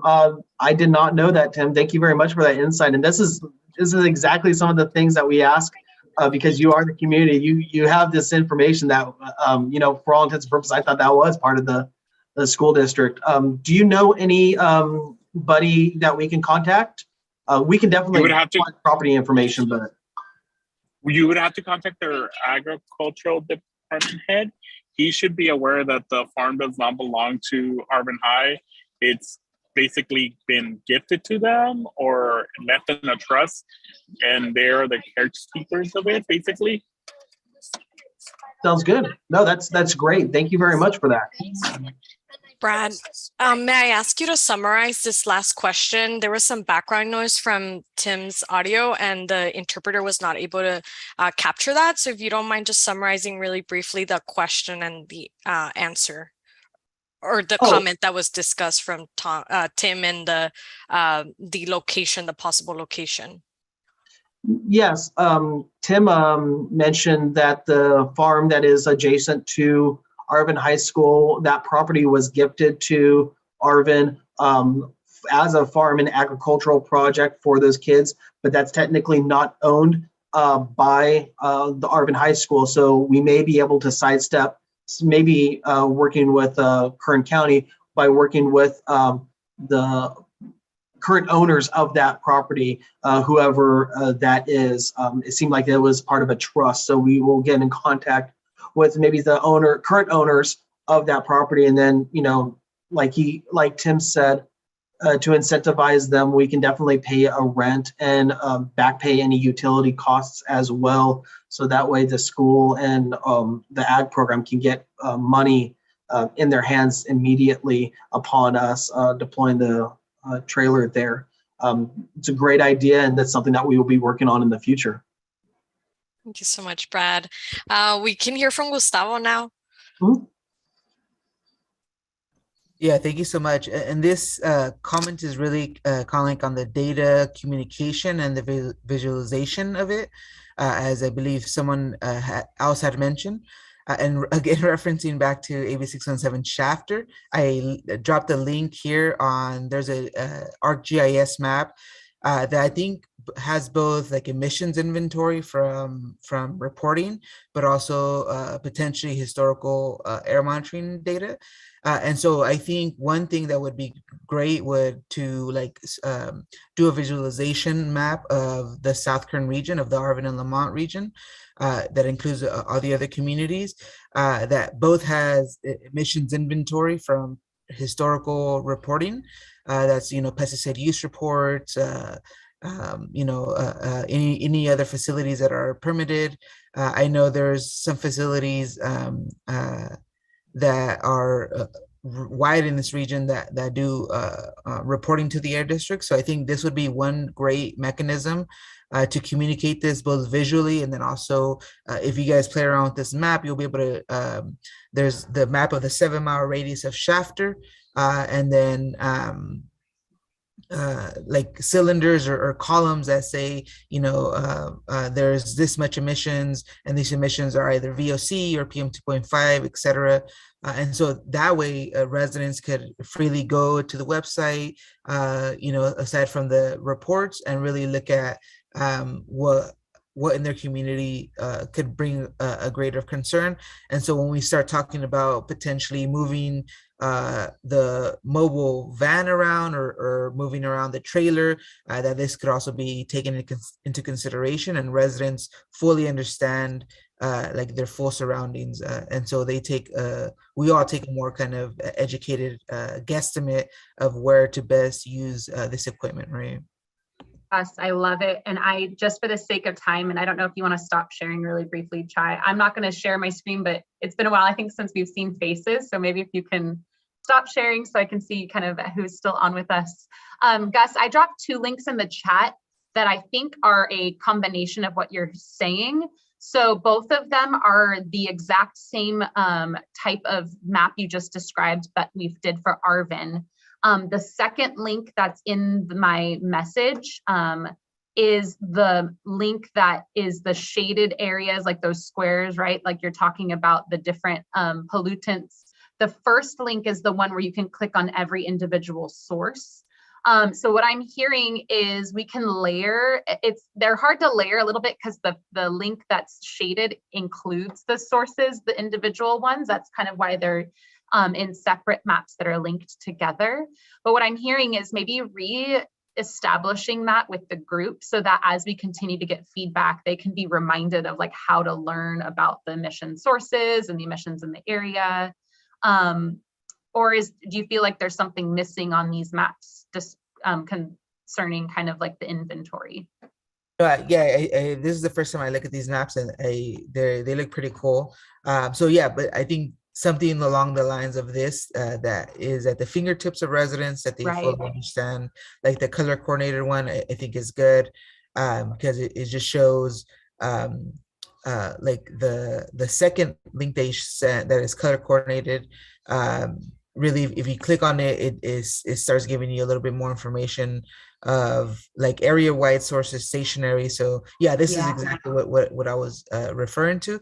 And so having residents explore this, navigate it, get familiar with it, I think would be beneficial. Perfect. And yeah, and again, it's been a while since we brought these up. We made these about a year ago and used them, I think, in our first mapping exercises. But I think what Gustavo and we were just talking about this too. First of all, we can continue to update this. And second of all, I think now that we have time to think, because it was such a long SERP process, we have time to like sit down and explore these with residents, right? So I think that's a really good action item, is to maybe make these at the forefront of our discussions. Wonderful. Those are all the questions for this item. Thank you so much, Brad and Chai. This was very helpful. Yeah, I'll turn it over to you all in case you have any final remarks before we transition. All good? All good. It's always great to be able to see you guys and present all of our updates, and as we progress and add more monitors to your community. Yeah, I just also wanted to thank you all as well. I mean, there's been a tremendous amount of work that you have put into for us to get to this point. And even today's meeting, we got just a lot of great feedback and a lot of different ideas and sources for us to really get this thing moving forward. Like Jesus talking about Weed Patch Park, Gustavo about the trailer park, Bianca about the Grimway Academy, and Tim with the high school farm. This is extremely helpful, and these are actually some of the biggest challenges that we have in implementing air monitoring at the community level. And so this is extremely helpful. So just want to thank you all for that, and looking forward to implementing this process with all of you and figuring out, getting a better idea of all the air quality information that we find within the community. So thank you so much.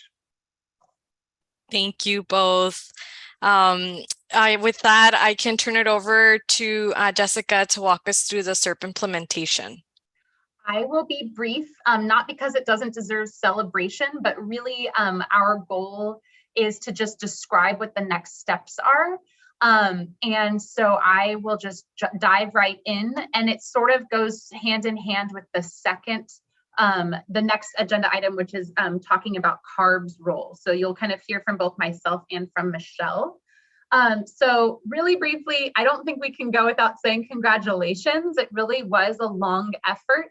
And it really was a community designed and your recommendation to send to the district governing board for approval. In all, there are 31 measures in the SERP with a proposed incentives funding amount of over $30 million. And together we're going to achieve over 700 tons of emissions. And so I know we had to talk about the camp, and the camp is super important, and we're going to always talk about it. But I just wanted to bring us back home and think about what the work we have ahead of us really entails. And a lot of the input that you've already given us is really already driving this process. So I just have two more slides about just the next steps, immediate next steps. Obviously, there's a lot of work between or after these, but between now and August, potentially into September, but really just over the next several months, we're going to work with you to start to prioritize the incentives measures. And just by way of quick background is that implementing the incentives measures does take some time. And so we want to know what are the ones that we want to tackle as a group first, or at least the ones we want to hear about the most often and really have a lot of input in, and which ones do you want to have input in, but you're just ready to get going and you want to see action and results. So that's some discussion we'll have over the next month or two. The next meeting, and I won't take any thunder away from her, but you will hear in a moment from Michelle about soliciting feedback from the CSC for CARB's process to approve the SERP. So that's something that we will do at our next meeting. You will all have a chance to interact with CARB. In September, early September, we're hoping, but potentially late August, depending on timing, we want to kick off our pesticide subcommittee, and you'll see in our next slide what commitments we have for that. But then also at our September meeting, review some of the priorities that we will work with you all on over the next month or two. And then finally, and I say finally not because it ends a process, but really begins a process. In October, the CARB board is looking to take your SERP for official approval, which really allows us to fully implement the SERP, but that doesn't mean we can't start organizing ourselves and moving forward until then. So finally, because we know it's of great concern, and I just want to appreciate and take a moment to thank all of you. We've had a lot of interactions from all of you, and I know Gustavo Sr. In particular has just been such a great push for this commitment, which is the pesticide subcommittee. So the following agencies have all worked directly with the district and all have agreed to support and or attend, or certainly attend, and they'll help support us, an ongoing subcommittee that we want to set up with all of you. That's the district, of course, we're part of the CSC, as is the DPR staff and management group, so Department of Pesticide Regulations, California Air Resources Board, or CARB, OEHA, which is the Office of Environmental Health Hazard Assessment, so folks that tell us sort of about the health impacts of things like pesticides, as well as the county, the Kern County Agricultural Commissioner, have all agreed to attend these meetings and really be a part of this process. We are hoping to announce and schedule it soon. We're going to work closely with the co-leads on the official kickoff, but we wanted to let you all know it's a subcommittee in the sense that it's not a regular CSC meeting, but it's not a subcommittee in the sense that it's limited. We will invite everyone. Everyone will get an invite for the meeting. So you all are welcome to attend. And like all of our meetings, we will also record the meeting. We will have agendas, all of the things, but it will allow us to focus on the measures, the commitments specifically within the pesticide measure. So I just want to thank you all, and definitely want to thank all of our agency partners for coming to the table and committing to this process. So if there's any questions, maybe we'll just throw them in the chat if that's okay, since we are short on time, but we are going to follow up with an email with all details about the committee itself. And at that first meeting, we will review the schedule for what we're going to talk about over the next several meetings. So definitely keeping it open and transparent, and really looking forward to it. So with that, I might pass it, if it's okay, directly to Michelle for her interaction. But I do see Gustavo Senior's hand. I'm assuming it's about what I just said. So I'll take Gus's question, or Gustavo's question. Yeah, I'm sorry for interrupting. Yeah, I just want to mention, Jessica, the idea of potentially combining the pesticide subcommittee with the chapter and Arvin Lamont projects. Yes, so just so you all know, and this is something we were thinking, Gustavo, of maybe discussing during our first meeting, is soliciting feedback from the group on that. All of the meetings will be open and public, and so we have no issue with it. So I think, to your point, Gustavo, it's something that we can have as an agenda topic, get feedback from the group, and then assuming everyone's okay with it, extend the invitation. Although all being said, we can certainly just start by inviting folks to participate as public if they want. Knowing that, of course, much as you know, Gustavo, much of what happens in pesticides is really a statewide effort, at least when it comes to DPR's work. And it makes sense to include folks, of course, right, that are also doing work like that, especially if they're in the same county like Shafter. Yeah, I think to me it makes sense. Some of the discussions may just be for Arvin Lamont or some for Shafter, but countywide, the Ag Commissioner will be there, and obviously, any activities statewide may also be included. But yeah, I agree, and thank you for thinking on that. I think we can talk more about more details on when we start those subcommittee meetings. Thank you. I'm going to jump in really quick. Just need to do an attendance check before folks start to sign off. Jose, it's iPhone. If you're able to unmute yourself and let us know if this is Jose Ojeda and if there's anyone with you that we should record for attendance. Jose Ojeda. Or Jose's iPhone. Jose, is your last name Ojeda? Sí, soy yo. ¿Sí es usted? Sí. ¿Y no hay nadie con usted? ¿Gaby no está con usted? Lamentablemente yo estoy en México. Oh, ok. Desde aquí estoy y ellos están transmitiendo allá en mi casa en Los Ángeles. Okay, no hay problema. Muchas gracias. So in English, I was just sharing, I was just identifying who that was, and it is Jose Ojeda. And thank you so much. We can proceed, and I'll turn it over to you, Michelle. Thank you so much, everyone, for sticking around. We're almost there. I'll turn it over to you, Michelle. Okay, yeah, no problem at all. I'll be super quick. Yeah, just to sort of add to the timeline that Jessica presented, in August at your regular meeting, we won't hold a separate meeting. I will, along with some of my team, will bring a presentation and we'll be taking comments and feedback basically on the whole CERP process and how it's felt for you all. And if you have anything you'd like to share directly with us, we'll have a portion of the meeting where we'll be open for doing that. Of course, we're always open to anything written if you want to send something written. And so, yeah. And then after following that, I will have a staff report that will be released in September sometime. And you will have a few weeks to take a look at that and submit comments.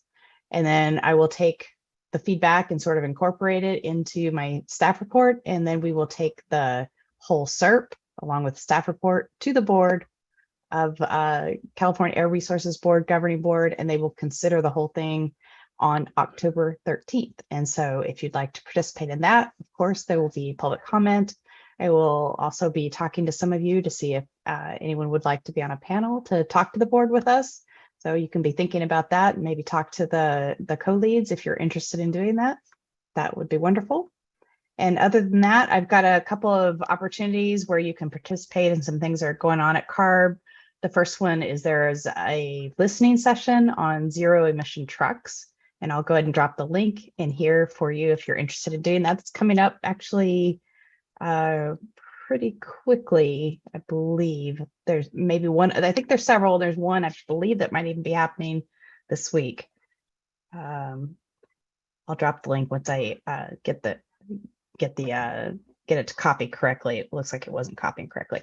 The second one is also a listening session. This one is for our scoping plan. And I personally don't like that word scoping plan, but the idea is basically how are we going to reduce emissions in the bigger picture for the entire state? So that's what this has to do with. And that starts, those listening sessions start on July 28th. So I will also drop that link. And I don't know, does anyone have any other questions or think they want to bring to me? We have Gustavo. Okay. Oh, thank you. Didn't notice. Hey, how's it going? Hi. Michelle. Just quick question. This might be a dumb question, but is the scoping plan the same thing as the state SIP plan, state implementation plan? Are they totally different things? Not the same. I don't know if I know enough to say to be speaking out loud on it because it's not my area. It sounds like Brian's gonna rescue me. Actually, Gustavo, that's a great question. The scoping plan is more how the Air Resources Board is going to meet the AB 32, which is like our greenhouse gas reduction strategy. So those aren't like the direct health harming things, but obviously climate change is a huge threat to human health. So it's more about that, reducing all the pollutants that result in climate change. And the SIP is more about all the different regions of the state meeting, try to reduce their emissions on those like directly health harming pollutants, like we talk about in this group. Jessica, I appreciate the head nod too, because I'm perfect. Yeah, so they are a little separate. You're right, but really we know that kind of like the climate change pollutants and these directly health harming ones like PM, a lot of them both come from combustion, so they do kind of overlap in that sense. So reducing burning fuels and can actually help with both. So that we'll see some strategies of them overlap, but they definitely have different purposes. Thank you, guys. Thank you, Brian. Thank you all. I don't see any other hands raised. I think we might be good. Thank you so much, Brian and Michelle. Wonderful. If you do have some questions, please feel free to drop them in the chat while we wrap up. So I will just gently move us along to begin the wrap up of these meetings just by displaying the next meeting date. So we will be meeting in August 24th. It's a Wednesday. We will meet at 5, usual time, also usual Zoom link and platform. So with that, I'm going to turn it over to Liz, who's going to walk us through the action items that we've captured. And as always, please let us know if you have any corrections to these action items.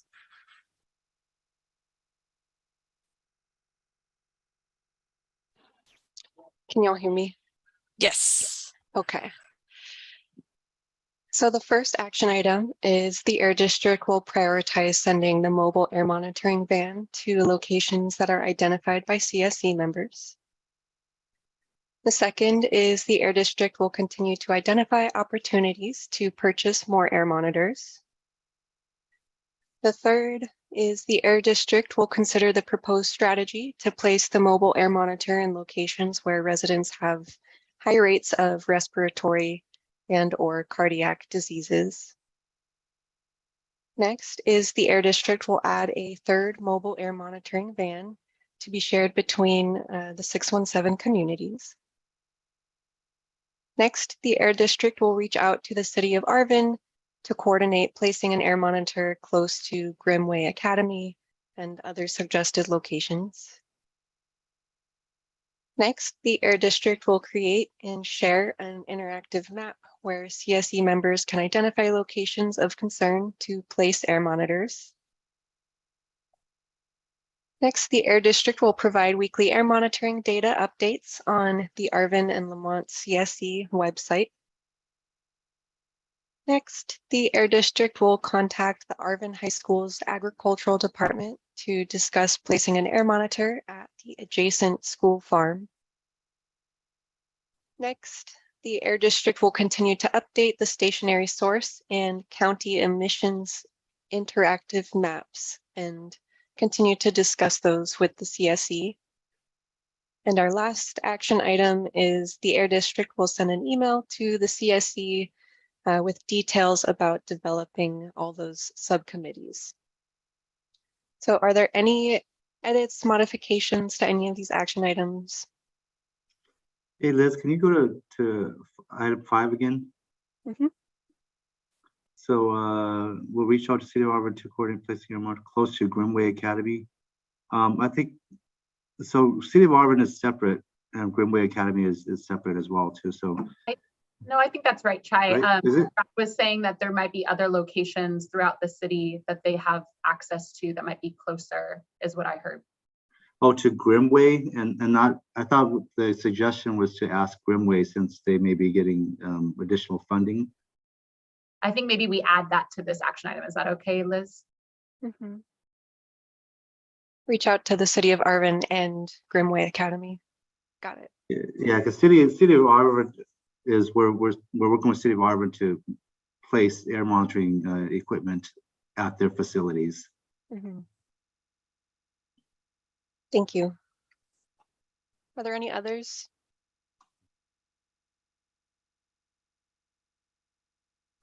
Okay, well, I'll pass it back to you. Thank you so much, Liz. As usual, we just want to thank everyone for your participation. We want to spend a couple minutes to see if there is any public comment. So at this time, we would like to open up this meeting to a public comment. If you are a member of the public and you would like to share, you can raise your hand. If you are joining us by phone, you can press *9 to let us know that you would like to speak. And I currently don't see any hands raised, but I'll give it a second to see if there are any public comments. Elizabeth Havey? Hi.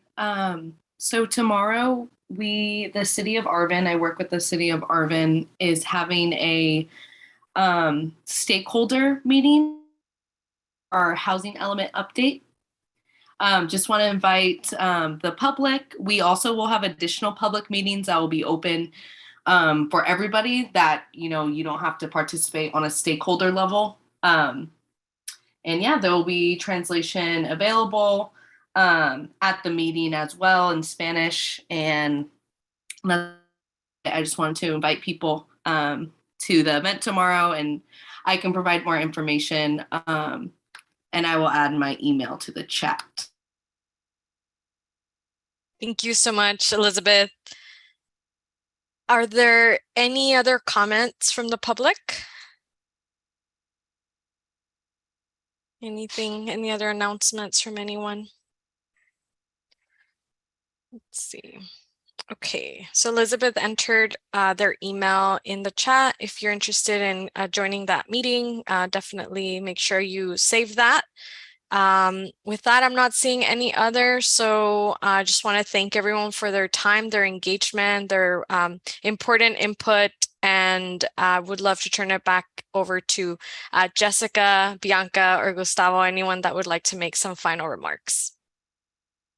I just want to thank you all. This was such a great meeting, great first, you know, kind of back after our little summer break that we gave ourselves, and just lots of great feedback and interactions. And we look forward. This is, I think, just a sign of what's to come with this group. So thank you.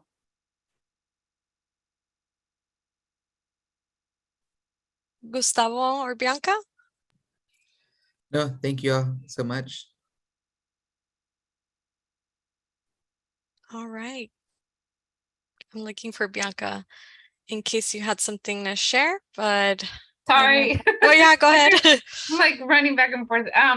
Thank you so much for all this information and giving us the opportunity to give feedback.